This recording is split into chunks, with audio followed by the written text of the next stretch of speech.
have a special guest with me, Pastor Mia Williams. This is where different overcomers, well, for those of you who do not know, the No More series is where different overcomers tell their story of overcoming. And so today we're going to jump right in. I'm super excited to hear what this woman of God has been through. I know that it is going to change and transform the lives of every person that will tune in and watch this. And so, Pastor Mia Williams, if you would go ahead and tell us, what area or obstacle in your life have you overcome? The biggest area in my life and the obstacle that I have overcome and still overcoming now is being the fixer. Being the fixer. Wow. The fixer. Yes. Okay, and when you say being the fixer, can you elaborate a little bit of what that means to you? Okay. Being the fixer is someone that is willing and able to jump in at a moment's notice without even hesitating, ready to fix a person, place, or thing or situation that's happening at that moment. It doesn't matter what it is. They don't know the danger of it. They don't know the repercussions of it. They don't know being the fixer of things and situations that actually occur in our lives daily. I just found myself being the fixer whenever I see something in the natural, in the spirit. I'm not even really paying attention of what it really is. So I want to jump in and be the fixer. But that's being a fixer is dangerous, Oh, yeah. very dangerous. Yes, so it definitely can be dangerous. And so just I would like to say a superhero, trying to play superhero in everybody's life. Um, Yes. and we have to use discernment, especially when we're stepping off into situations and things that people have going on. So if you can tell us a little about what your life looks like when you operate as the fixer. Woo. That's a big one. Like I said, still overcoming because I just recently started, maybe about 2 years ago, um, mentally deciding for a fact that I will no longer be a fixer. And that's for people, places, things, situations that happen. In my life, it has actually just catapulted me in different areas that I didn't want to go. um, it affects mental, physical, spiritual health. It affected, the way that I was governing myself on a daily basis, with it being in the job or on the job or in ministry or just in a daily life. My life was kind of like a tornado almost, but I didn't realize I was in a tornado because I was being the fixer. So being the fixer, you don't see what's on the outside. You just see what you can do for others really quickly without reading instructions or directions and getting a clear understanding of what's happening at the moment. Wow, that's good. That's good. And so you said jumping into situations, sometimes dangerous situations. How has that affected you? How has that offset your life? Let's see. Ever since our father passed, and today's his birthday, um, it's been Sorry to about hear that. 18 years now. And he passed before I got married, which is like a couple months before I got married. And whenever he passed, I became the fixer of our family. So I began to take on the roles of the father. And I wanted to make sure everyone was okay. I wanted to make sure my mother was okay. I wanted to make sure my brothers were okay. Now I'm the baby, Okay. but I felt like I was the head honcho in charge. Mm-hmm. I began to take on roles where it was not even necessary. I started creating roles for myself. My body began to react upon being a fixer, which means I became ill. I almost threatened three strokes, excuse me, and blood pressure just skyrocketed. Non-healthy relationships, friendships, um, bitterness, hatred, unforgiveness. It created a lot of situations of being a fixer and taking on those roles in my life. I didn't realize it until it was almost too late. But thank God that I,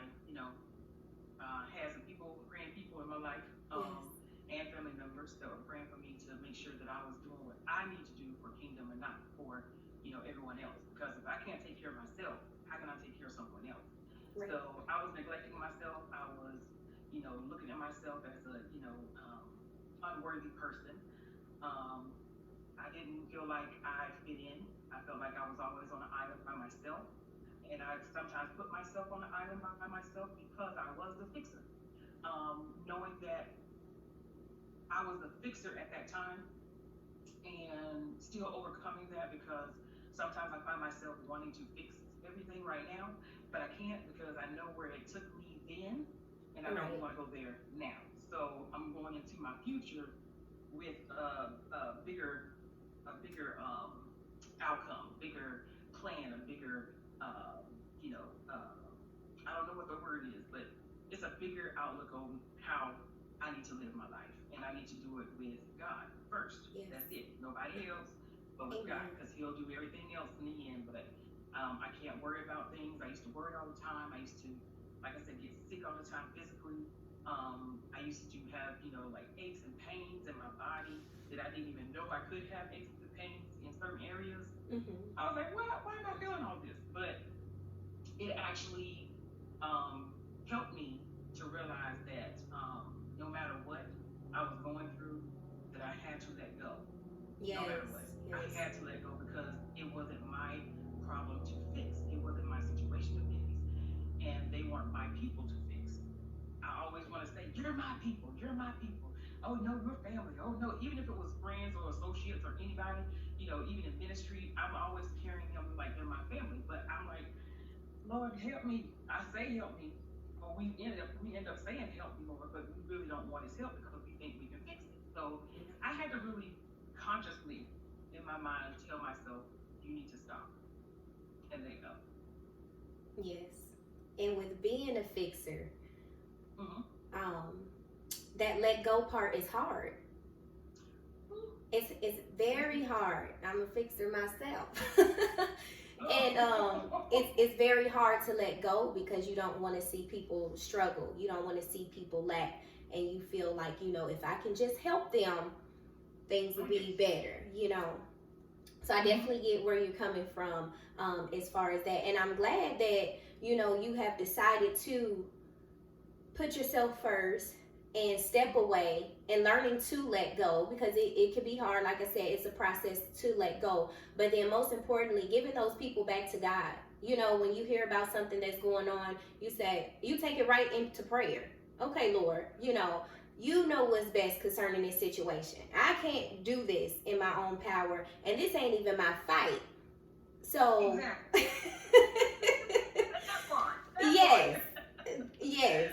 And so just taking it to him, always just taking his people to him, taking their problems straight to him, because, that's how we get through.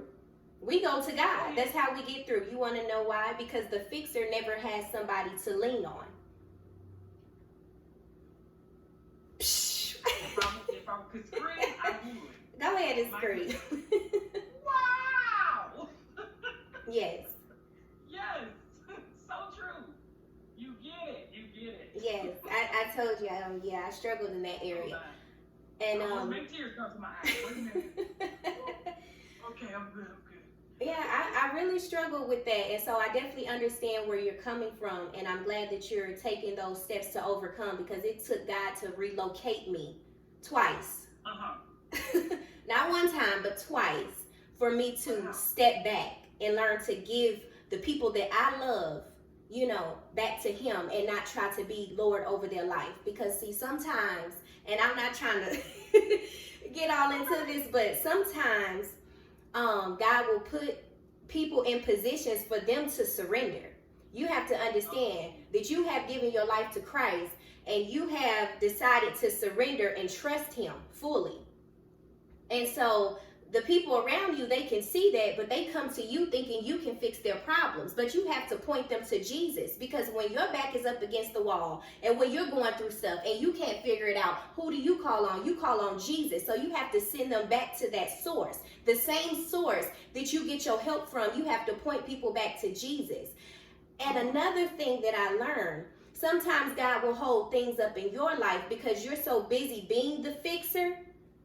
That's just like if I say, well, Pastor Mia, I'm dealing with this, and every time I call you, I'm always dealing with something, and I bring it to you as if you're going to fix it for me, and you do. Now you're blocking God from getting glory. Now you're blocking God from intervening in my life. Why? Because we come to God when we hit rock bottom. We decide to surrender when we're in a hard place. But if those people are in a hard place and you decide that you're going to play God, you're stopping him from doing what needs to be done in their life. So, I throw my hands up. That is so true.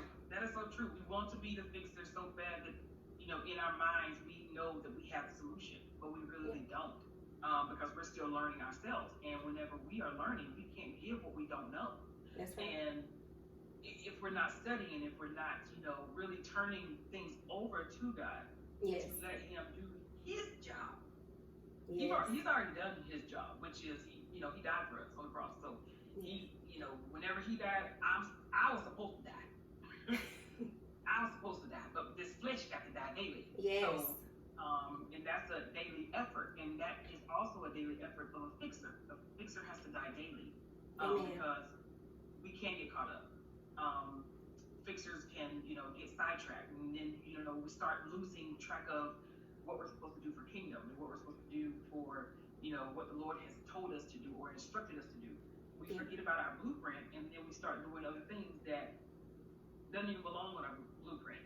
So we have to be mindful of, and I had to be mindful whenever, I was coming out of my fixer stage, that, it's going to be tough. It's going to be really tough because I don't like to see people hurt, and that's what fixers do. Fixers do not like to see people hurt or experiencing any pain or any discomfort, because even if we're going through discomfort, if we're going through discomfort as the fixer, it's all well because we feel like we can handle it. But like you said earlier, we don't have anybody else to lean on when we have our backs up against the wall, or we feel like we've hit rock bottom and we don't have, food on the table. We don't even want to open our mouths to say, I need help. And that's the biggest thing of a fixer. The fixer feels like, I can do this all by myself. Don't worry about me. Don't even offer me anything, because that's like an insult to a fixer. A fixer is like, well, I got it. I'm working. I'm doing this. I'm doing that. I'm 1, 2, 3. I'm still looking good. I'm still, still able, and I'm still moving about. I can still drive. I can go to and fro. But that's not our job. That's right. We're supposed to be able to be of service to everyone, but at the same time, we have to have our boundaries and learning our boundaries. And if we don't know our boundaries in Christ, how can we know our boundaries in the natural? So it works on both sides. Yes, it definitely does. It definitely does. And it's just once you realize a thing, it's like once you have an awareness of it, then it makes it much easier to go through the process and continue to repeat the process. Because just because you say once, no one time, it's going to come back around again, and you're going to have to say no again, and you're going to have to mean it, and you're going to have to stand flat-footed on it. It's like a tester. Oh, yeah. Like, you failed the quiz the first time, so we're going to do this test over again, and I'm going to see if you're going to pass. And that means I'm going to have to say no. N-O, 2 letters. But, those 2 letters are the hardest letters for a fixer. And, whenever when you start to see that you are declining very fast, then the person or the individual or the situation that's actually in front of you at that moment, then you have to really step back and say, no, I can't do it anymore. I will not do it anymore. I will not lose my life over something that is not in God's plan right now for me. Yes. Because we can be out of his timing, which is very dangerous because his timing is perfect. But our timing don't mean nothing. It doesn't. Nope. In our own plan, being outside of the will of God, trying to do things that we desire to do for people, and that's not God's plan. He's like, back up, take your hands off. What are you doing? I'm telling you, it's something. You don't realize it until you're in it, and then a lot of people can say, I'm sorry if I cut you off, but a lot of people can really say, if they're coming up to you, they're like, well, you think you got it going on, or you think you know everything, and you think you have the perfect solution and the perfect problem, or the perfect handout. But really, it doesn't look that way. It looks that way to them because they don't know what the fixer goes through. Yeah. But when you are the fixer and you're in it, things start to happen that is like, you can say what you want to say, but I'm gonna keep going because I'm determined, and my willpower is stronger than yours. And that's a fixer now. We're talking about a fixer. Right. Being the fixer. The fixer is like so driven to the point where it's like almost detrimental to your health, to your mind, to your soul, to your spiritual standpoint, to anybody that you come in contact with. You don't even know that you're putting bad energy off on them because you think you have it all together, or you have the answer for that individual. And that's not the case. We don't realize it until it's almost too late. And then when it's almost too late, then you have to rebuild not only yourself, but rebuild the person that you hurt and say, I'm sorry, forgive me. I gave you wrong advice because that was from my flesh, not from the spirit, not from, in God's timing, because I was out of timing. I was operating when I wanted to operate. Yep. There goes that I again, because the fixer is like a man all by himself. There's no team. There's no working together. There's no, we're a group. No, the fixer is like a loner. Yeah. They just want to be alone. Just leave them alone. Leave me alone. Let me do me, and I'll be fine. Now, when you start putting your hand in it, then I'm going to be mad at you. But it's like, no, you should be mad at yourself for trying to be the fixer of everything in every situation, because that's not what God intended or appointed us to be. So, Yes.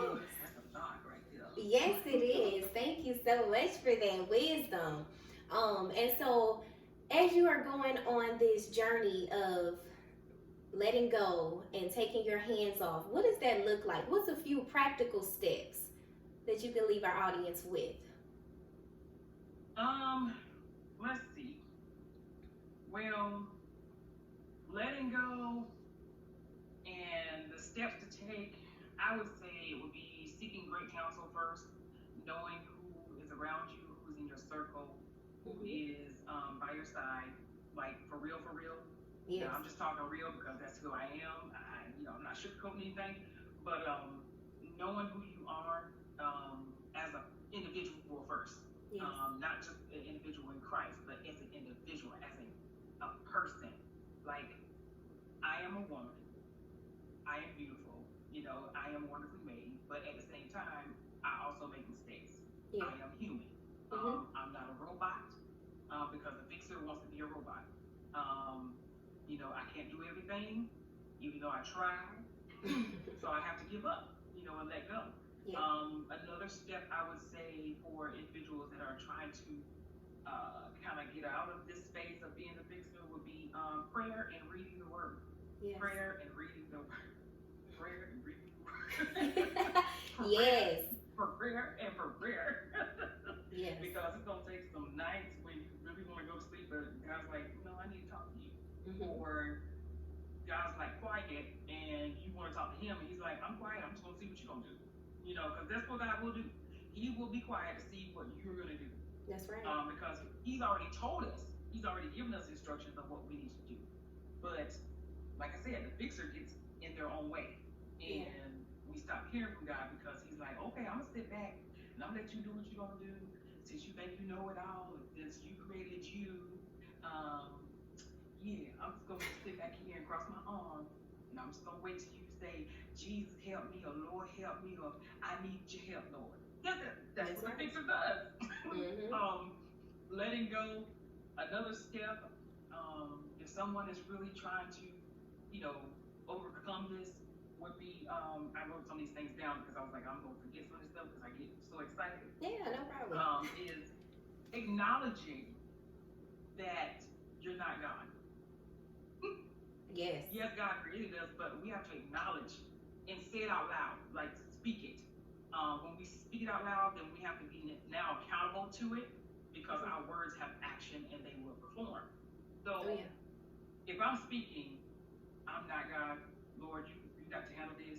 I know you will handle this because you have all power in your hands. I mean, it's basically like you're speaking his words back to him and to your spirit man to let your spirit man know, okay, all this belongs to God. It doesn't belong to me. I'm not in control because, the fixer has control issues.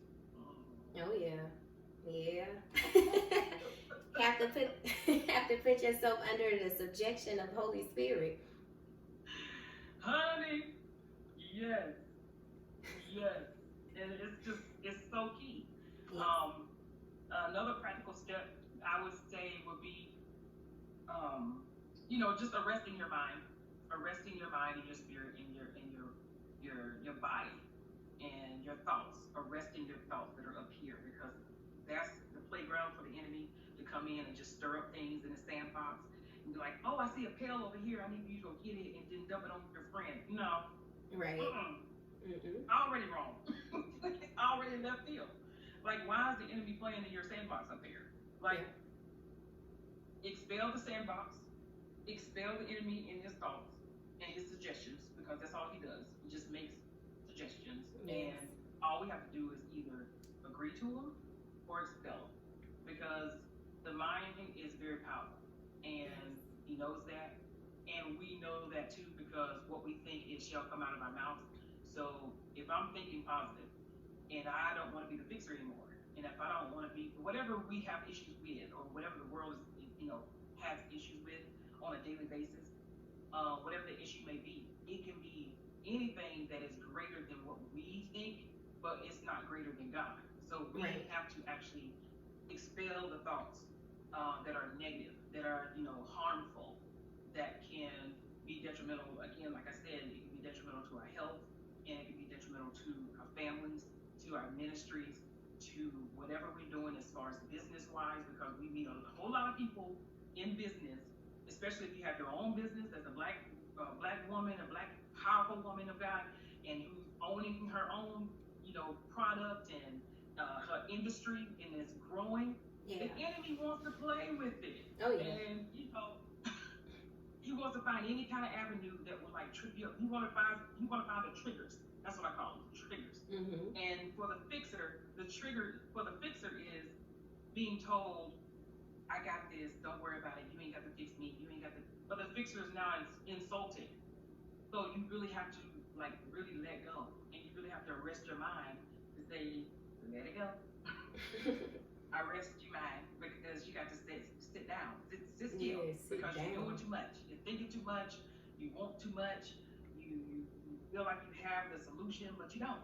And it's practical, but it's kind of tough sometimes, because like I said, if you're strong-willed and determined, and you're steadfast, and you're unmovable, unshakable, and as you feel as a fixer, untouchable, it's gonna be hard. It's gonna be hard, because if it's years, like mine was 18 years. Wow. 18 years of being the fixer. In my own thoughts, I was the fixer for everyone. And I was okay with it. And I didn't care if I was, getting sick and stuff, and threatening 3 strokes, and, heart attacks, and everything else, and, stuff like that. I mean, when you say earlier, I've been through some stuff, yes, I have been through some stuff and still going through some stuff, but guess what? We all are. Yeah. And we can only be overcomers if we are fasting and praying and trusting in God. That's and it. we're understanding that his word trumps everything that we go through. Amen. Amen. Woo. Yes. His word. Okay? Prayer, fasting, his word. Yes, that's a lifestyle. You have to walk that thing out. Yes, ma'am. And if you could it's leave, not easy, but it's doable. it's definitely doable. Able. It's able. Yes, it is. And with his strength, you can get through it. That's the thing. So we like to make things, so fairy tale. With social media, everything is so fairy tale. But no, this walk, you're gonna have to really be determined to walk this thing out. And when you feel weak, call on God, because he's your strength. So he can keep carrying you through this thing. And you have to stay in his presence and stay at his feet, because anything can get you distracted. Oh, yeah. Oh, honey, yes. The smallest thing. Yes. The smallest thing. Oh, yeah. You definitely my have to stay focused. And so, while we begin to close this out today, if you can go ahead and just leave in one sentence, I would say. If you go over, it's fine. But if you can leave our audience with a word of encouragement, somebody that's a fixer, but they're like, okay, I'm ready to let go. And like you said, it's going to be tough and you're going to have to do a lot of fasting and praying. But what is the word of encouragement that you would leave them with so they can go back and replay this video when those moments get tough? I would say for the word of encouragement for those that are going through overcoming situations or certain areas in their life would be James 1, 2, and 3. My brethren, count it all joy when you fall into various trials, knowing that the testing of your faith produces patience. Yes. Hallelujah. That's what I have for encouragement, because when you're going through trials, it will produce patience. That's right. Yes. Trust and hold on to God's unchanging hand. Amen. All right. And if you can go ahead and let our audience know how they can get in contact with you, Pastor Mia, what you have going on, any books you have, how they can purchase them. Okay. Well, thank you so much for having me again. You are very welcome. Here on the No More series. I do have my first book that I did publish last year, which is Be True to You, A Spiritual Awakening. And it is available on Amazon. All you have to do is just type in Be True to You, or either type in my name, Mia D. Williams. You can reach me on Facebook, Instagram. Facebook is going to be Mia D. Williams, and Instagram is going to be covered.123. That is covered.123. And you can reach me by email, which is Williams_36 Mia@yahoo.com. Excuse me.